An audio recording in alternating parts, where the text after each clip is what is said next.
বাংলাদেশের বিশ্ব ঐতিহ্যবাহী তিনটি স্থানের একটি ৬০ গম্বুজ মসজিদ। মুসলিম স্থাপত্যের অপূর্ব নিদর্শন এই মসজিদটি বাগেরহাটকে নিয়ে গেছে অন্য উচ্চতায়। তো আজকে এখানে এসেছি, আজকে এই মসজিদ সম্পর্কে অজানা তথ্য এবং ইতিহাস আপনাদের সামনে শেয়ার করব। তো চলুন মূল প্রতিবেদনে।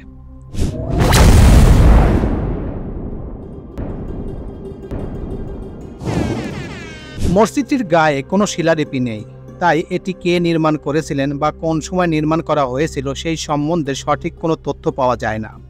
তবে মসজিদটির স্থাপত্যশৈলী দেখলে এটি যে পীর খানজাহান আলী নির্মাণ করেছিলেন তা নিয়ে কোনো সন্দেহ থাকে না। ধারণা করা হয় তিনি 1500 খ্রিস্টাব্দে মসজিদটি নির্মাণ করেন।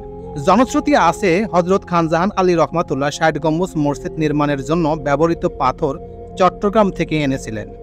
আবার কারোর মতে ভারতের উড়িষ্যার রাজমহল থেকে অলৌকিক ক্ষমতা বলে জলপথে ভাসিয়ে এনেছিলেন। পুরো মসজিদটির তৈরির মূল উপাদান চুন, সুরকি, কালো পাথর ও ছোট ইট। এই মসজিদের স্থাপত্য কলার সঙ্গে মধ্য এশিয়ার তুগলুক তুরস্ক স্থাপত্যশৈলীর মিল রয়েছে বলে ধারণা বিশেষজ্ঞদের। যেভাবে নামকরণ, ৬০ গম্বুজ মসজিদের নামকরণের সঠিক ইতিহাস নিয়ে মতভেদ রয়েছে। ঐতিহাসিকদের মতে সংস্কৃত শব্দ সাদ ও ফরাসি শব্দ সাদ এর উপর গম্বুজ থাকায় এটি সাদ গম্বুজ থেকে ৬০ গম্বুজ হয়েছে। আবার কারোর মতে মসজিদের অভ্যন্তরে ৬টি সারিতে 10টি করে মোট 60টি পাথরের খাম্বার উপর মসজিদটি ছাদ নির্মাণ করা হয়েছে বলে এর নাম হয়েছে ৬০ গম্বুজ। আবার মসজিদটির ছাদ সমতল নয়, এটি গম্বুজ আকৃতির, সেই থেকে মসজিদটির ছাদ গম্বুজ নামে পরিচিতি লাভ করে। পরে কথ্যরূপ ৬০ গম্বুজ নাম হয়েছে। মসজিদের বিবরণ, মসজিদটির উত্তর দক্ষিণের বাইরের দিকে প্রায় ১৬০ ফুট ও ভিতরের দিকে প্রায় ১৪৩ ফুট লম্বা এবং পূর্ব পশ্চিমের বাইরের দিকে প্রায় ১০৪ ফুট ও ভিতরের দিকে প্রায় ৮৮ ফুট চওড়া। দেয়ালগুলো প্রায় ৮.৫ ফুট পুরু। ৬০ গম্বুজ মসজিদের গম্বুজের সংখ্যা মোট ৮১টি, ৭ লাইনে ১১টি করে ৭৭টি এবং ৪ কোণায় ৪টি করে মোট ৮১টি। দক্ষিণ পূর্ব কোণের বুরুজটির ভিতর দিয়ে উপরে বা ছাদে ওঠার সিঁড়ি আছে, এর নাম রওশন কোঠা। আর উত্তর পূর্ব কোণের বুরুজটির দিয়েও উপরে ওঠার সিঁড়ি রয়েছে, যেটি আন্ধার কোঠা নামে পরিচিত। অবস্থান, দেশের দক্ষিণ পশ্চিমের জেলা বাগেরহাট শহর থেকে মাত্র ৭ কিলোমিটার দূরে খুলনা বাগেরহাট মহাসড়কের বাস স্টপেজ লাগোয়া সুন্দরঘোনা গ্রামে অবস্থিত ৬০ গম্বুজ মসজিদ। মসজিদের প্রবেশের প্রধান ফটকের ডান পাশে রয়েছে বাগেরহাট জাদুঘর। এখানে প্রাচীন মুদ্রা, পোড়ামাটির ফলক সহ খানজাহানের আমলের অসংখ্য প্রত্নতাত্ত্বিক নিদর্শন রয়েছে।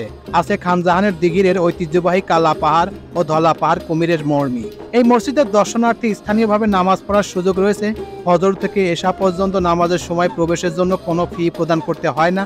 তবে প্রত্নতত্ত্ব অধিদপ্তরের তালিকাভুক্ত পুরাকীর্তির হওয়ায় নির্দিষ্ট সময় ফি পরিশোধ করে এই মসজিদ ভ্রমণ করতে হয়। সকাল ৬টা থেকে সন্ধ্যা ৬টা পর্যন্ত দর্শনার্থীরা প্রবেশ করতে পারেন ৬০ গম্বুজ মসজিদের চত্বরে।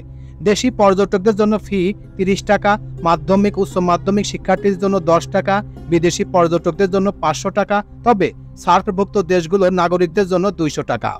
একই ফিতে প্রবেশ করে মসজিদের কমপ্লেক্সের অভ্যন্তরে থাকা জাদুঘর পরিদর্শনের সুযোগ রয়েছে দর্শনার্থীদের।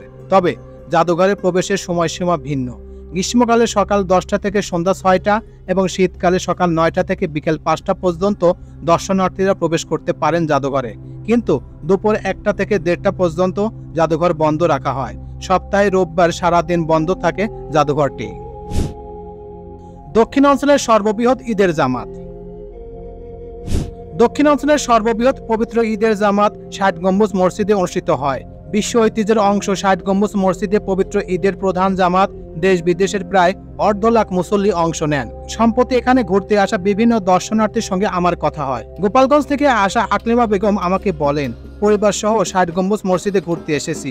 মসজিদের ভিতরে মহিলাদের নামাজের যে স্থান রয়েছে সেখানে নামাজ আদায় করেছি, খুব ভালো লেগেছে। যশোর থেকে ঘুরতে আসা মোহাম্মদ আবুল কালাম আমাকে বলেন, আমার ভ্রমণ করতে খুব ভালো লাগে। এরকম বিশেষ বিশেষ কিছু ঐতিহ্য বাংলাদেশে আছে যা দেখে মনের মধ্যে খুবই তৃপ্তি লাগে। প্রাকৃতিক সৌন্দর্যের সঙ্গে পুরনো ঐতিহ্যগুলো দেখলে মন ভরে যায়।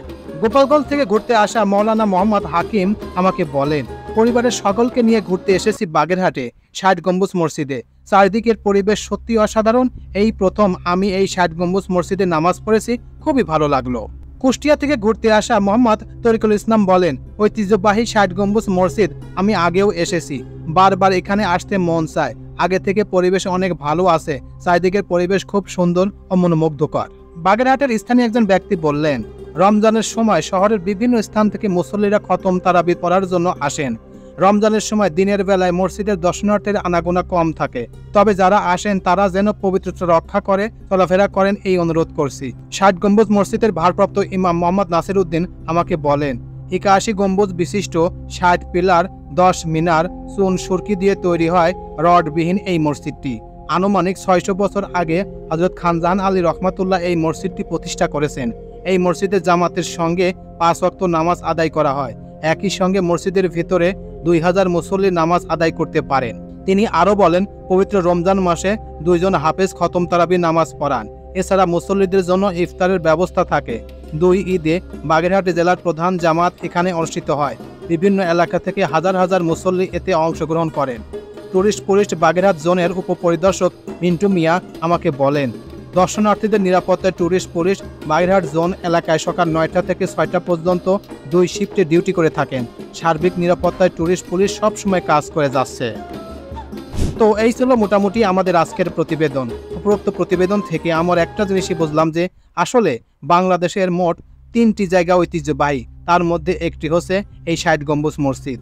আসলে এই ৬০ গম্বুজ মসজিদের ভিতরের পরিবেশ এবং বাইরের পরিবেশ দেখে খুবই ভালো লাগে, এবং ভিতরে যে এই যে আজকে পবিত্র জুম্মার নামাজ আদায় করলাম, সব কিছু যে এত পরিমাণ ভালো লেগেছে আসলে সেটা বলার মতো নয়। তারপরও একটি কথা, আসলে এত সুন্দর একটি জায়গা, আজকে দেখেন কত মানুষ এসেছে, বিভিন্ন জেলা থেকে মানুষ এখানে এসে নামাজ পড়েছে এবং তাদের মনের অনুভূতির কথা বলল।